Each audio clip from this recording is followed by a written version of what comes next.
Nerina, not very much happening on our markets. I'm sure most eyes on Davos today, where the World Economic Forum kicks off its annual meetings. Is that something the markets would be looking at? Hi, Stephen. Yes, if not for any direction, maybe at least as a point of interest, because you're quite right. It is extremely quiet in the market. It's really just looking for some direction, and certainly I don't think our local market, is going to find any local direction in the next week or two until the earnings season kicks off sometime in February. So a lot of eyes on Davos at the moment, and I guess the main theme there really is the shift in power that continues to take place from the developed markets to the emerging markets, and an interesting power play there on the economic front also, to see how the power baton is being passed in terms of the economic growth from the developed markets to the emerging markets. Do deals come out of forums like the World Economic Forum? Is it just a talk shop? Do we see the seeds for future deals being sown, perhaps between developed and emerging markets? I think there's a lot that happens behind the scenes. A lot will certainly not be published at the time, but I think it is an extremely important event.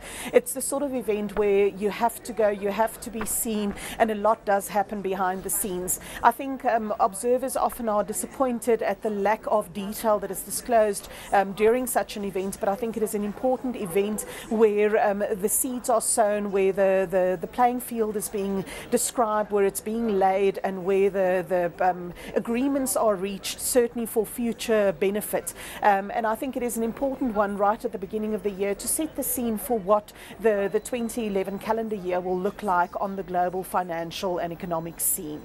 As you said, Nerina, not much on the local calendar to give direction. We do have on the US calendar, though, the winding up of the two-day FOMC meeting this evening, and I'm sure that's something that investors around the globe are going to be watching with interest.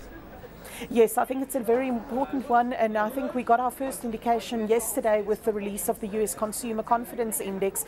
Came out much better than expected, and that certainly provided some impetus to the US markets last night. Interesting, however, to see that there's a very big difference between the current situations index and the future expectations index. The current situations index still on the deck, still very, very poor numbers coming through there. The future expectations index is really what pulls the Consumer Confidence Index to the 8-month high that we saw yesterday. So I think what it does indicate is how extremely important it is for the FOMC to keep interest rates at the record low level, to keep that monetary easing, the quantitative easing, the QE2 package where it is at the moment. And that's certainly our expectation out of the FOMC announcement later today. And I think that is really the direction that the market is also expecting, and why you are seeing a little bit of bottom picking, a little bit of direction that the market is taking. Definitely seeing a shift from the emerging markets into the developed markets. We had a very nice strong run in emerging markets during 2010, and you do see investors taking some of those profits, redeploying it into the developed markets. And if the FOMC does as we expect later today, I think you will continue to see that trend into the days to come. Nerina, how about inflation? We had the ECB, Jean-Claude Trichet, the president of the ECB, last week warning about inflation threats in Europe. We had the Bank of England yesterday saying that inflation in the UK could hit 5% in coming months. Do you think inflation is going to be something that Ben Bernanke picks up on tonight? Do you think inflation is starting to become a threat in the US as well? I think inflation is definitely on the rise, and I think inflation is becoming more of a problem in emerging markets even than it is even in developed markets.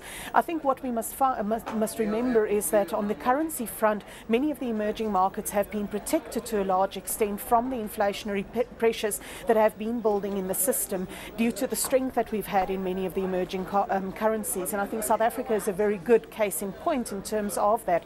We've been aware of these underlying bubbling inflationary pressures rising, not least of which comes from the administered price increases. What you find is that the minute that you find a little bit of weakness in your currency, then suddenly those inflation pressures do start to build. And of course, the very topical issue at the moment is the commodity prices, and in particular food inflation on the agricultural side. So if you combine with slight emerging market currency weakness, the issue of agricultural inflation due to the climate change that we've got at the moment, you suddenly have a perfect storm. And I think in the emerging market universe, that is definitely becoming a problem. So whether you're looking at the floods in Australia or even in South Africa, or you're looking at the likes of cocoa prices, say for example in the Ivory Coast, as we've seen due to political problems there's definitely an underlying trend of increasing inflation. When we look at the developed markets, then I think that they are definitely aware of these building pressures in terms of inflation, and they've got to balance the quantitative easing that is so extremely necessary in order to keep the consumer spending and the confidence going in these systems with the rising and the building pressure of inflation. And I think that is the fine balance that the central bankers of the world have got to continue playing throughout 2011, and that will be an important balancing act that they've got to do. Nerina, you mentioned those US consumer confidence numbers yesterday, helping the US to retrace some of those losses we saw earlier in the session. We also had some more earnings reports out, some of those disappointing, such as those from Johnson & Johnson, 3M. For the most part, though, it looks like the earnings out of the US have beaten expectations again. I think on balance we've had more results that have been ahead of expectations than below expectations, and we've seen that trend continue today in the East and even in Europe also. So far the earnings season has appeared to be quite good.